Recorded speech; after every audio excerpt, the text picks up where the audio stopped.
इधर रायपुर से खबर है, आईबीसी 24 की खबर पर मोहर लग गई है। बीएसयूपी मकानों में रहने वाली महिलाओं के खाते में करोड़ों रुपए के ट्रांजैक्शंस मिले। 10 महिलाओं के खाते में 15 करोड़ का बल्कि इससे ज्यादा का लेन देन हुआ है। नारी शक्ति संगठन की संचालिका शोभा ठाकुर पर पिछले दिनों आरोप लगा था कि रोजगार के नाम पर महिलाओं से खाते खुलवा लिए। उनके न केवल खाते खुलवाए गए बल्कि उनके नाम पर सिम्स इशू करवाई गई थी। अब लालपुर स्थित कर्नाटका बैंक में जो खाते खुलवाए थे इसमें करोड़ों के ट्रांजैक्शंस मिले हैं। पुरानी बस्ती थाना पुलिस इसकी जांच कर रही है। पार्षद की शिकायत पर आईबीसी 24 ने इस केस की पड़ताल की थी। इसमें मामला लग रहा था कि संचालिका ने इन महिलाओं को धोखाधड़ी से इनके खातों में पैसे निकाले, लेकिन ये मामला उससे कहीं बड़ा है, उससे कहीं गंभीर है।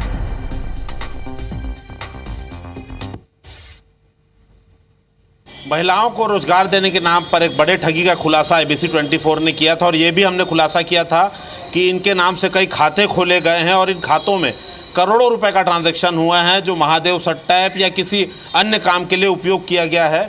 उन महिलाओं को फिर से पूछताछ के लिए पुलिस थाना बुलाया गया है। आप देखेंगे ये जो महिलाएँ बैठी हैं ये सभी पीड़ित महिलाएँ हैं और इनके नाम से खाता खुला गया है। फिलहाल इन्हें ये भी नहीं पता कि इनके खाते में हुआ क्या है। हम बता दें कि हमने खुद पड़ताल करी है और कर्नाटका बैंक से ये पता लगा है कि इन महिलाओं के खाते में 5.5 करोड़ रुपए से लेकर 70 लाख रुपए तक का ट्रांजैक्शन आए हैं। दीदी क्या नाम है आपका? दामिनी वर्मा। क्या कौन खुलवाया था खाता आपका? शोभा ठाकुर। क्या करती है वो रोजगार दूँ कहीं आए रही हमारे मोहल्ला में। अनजान भी नहीं करो, शोभा ठाकुर खोलवाई इस खाता ला। दामिनी जी आपके खाते में 2.5 करोड़ रुपया है।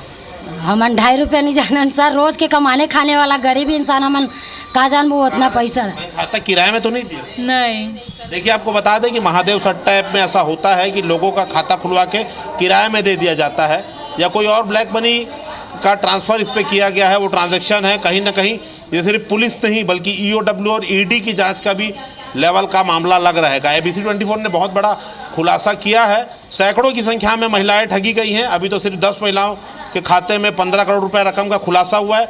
उम्मीद करते हैं रकम जो है 50 से 75 करोड़ रुपए तक जा रही है। फिलहाल जांच में और भी रकम बड़ी हो सकती है। देखते हैं इसमें जांच एजेंसियां क्या रुख अपनाती है। फिलहाल एक बड़ी ठगी का खुलासा आईबीसी 24 ने करके अपनी जिम्मेदारी का निर्वहन किया है। कैमरामैन संजीव सिन्हा के साथ संदीप शुक्ला, आईबीसी 24। और इस वक्त हमारे सहयोगी संदीप शुक्ला हमारे साथ लाइव जुड़ रहे हैं। सीधे संदीप का रुख करते हैं। संदीप, ये मामला जिस तरीके से जिस दिन हमने खुलासा किया था उसी दिन ये शंका भी जाहिर हो गई थी कि इन खातों में कुछ अवैध और बड़े ट्रांजैक्शन यानी हवाला, फर्जीवाड़ा, इस तरीके का कुछ काम हुआ है, जैसी अभी आपके P2C में भी हम सुन रहे थे। क्या मामला पुलिस पता लगा पा रही है? पहले तो संख्या कितनी है? ये 10 अभी सामने हैं, इनकी संख्या, इनकी तादाद है कितनी? ऐसे कितने खाते हैं जिनमें करोड़ों के ट्रांजैक्शंस हुए हैं?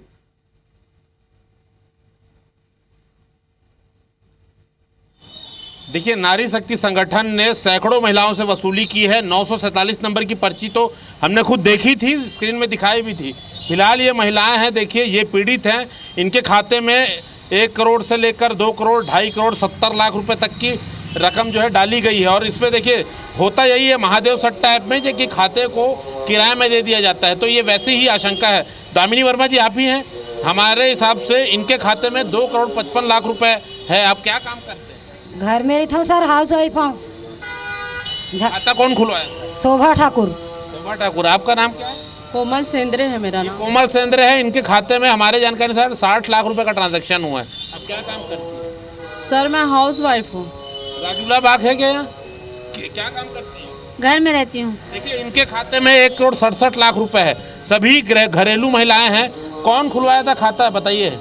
सर शोभा ठाकुर नाम की लेडीज आई थी और अंकिता श्रीवास दोनों थे और दोनों के सामने ही हम लोग खाता खुलवाने, मतलब हम लोग खाता क्या इनके पास में इनकी कोई पासबुक नहीं थी? इनके जो नंबर्स थे जिन पे मैसेज आते हैं आजकल बैंक से कि आपके खातों में इतना ट्रांजैक्शन हो रहा है, पैसा आ रहा है, जा रहा, क्या इसके बारे में भी कोई जानकारी इनके पास में नहीं पहुंचती थी? क्योंकि आपने पिछली बार बताया था कि इनके नाम से सिम्स वगैरह भी उसी संचालिका निकलवाई है, तो वो सिम्स कहाँ है? एक्टिवेटेड है, वो चालू हैं? क्या इनके पास मैसेजेस वगैरह आए?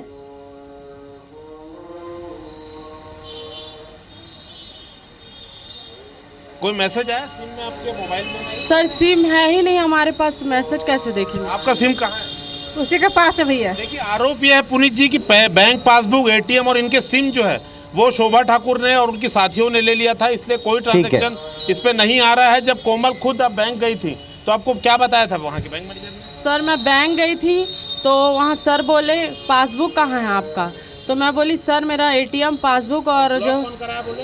तो एटीएम पासबुक इन सबको अपने पास रखकर संचालिका ने बड़ा फर्जीवाड़ा किया है। संदीप, फिलहाल समय का अभाव है, शुक्रिया हम आपका करते हैं। आप नजर बनाकर रखिएगा, वापस आपसे हम इस मामले में अपडेट लेंगे। एक बड़ा फर्जीवाड़ा इसमें हुआ है और जांच में कई परतें खुलेंगी।